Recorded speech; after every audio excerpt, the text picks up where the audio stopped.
Rabbi onu bareechi lallaba gaafa Madiina Ibrahim keessan oolchi. Ya Rabbi onu bareechi ya Rabbi onu bareechi lallaba gaafa Madiina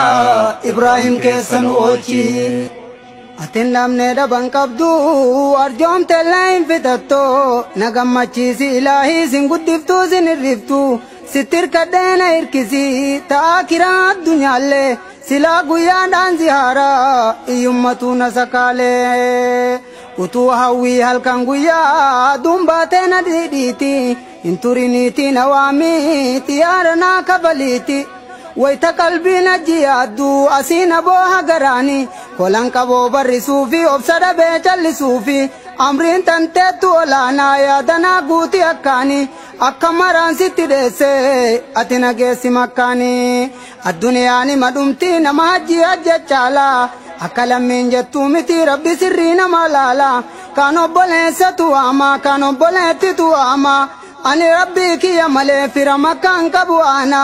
ani rabbi kiyya malee tokko namaan qabu ana ya rabbi oo sitti boonna ya rabbi oo sitti boonna atummaan keessa nu dhaabi lallaba gaafa Madiina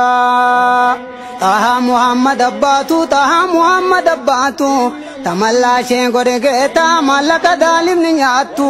zaalimni rabbiin sodaatu karabba'ee nama saama warra karaa jalaa deemus atinaa baasi salaama amaanaa siin jette haatu ijoollee bahararra yaatu ijoollee bahararra yaatu karaa jalaa qabi ma'ulaa kadhokatee itti gaadu wanti biyyaa baasu rakkoo narraa lafa kaayi hiyyummaa fi waa hin yoodiini dafee nurraa gadataayi yaa rabbi oo sitti boonna yaa ilaahii sitti boonna atummaan keessa nu dhaabi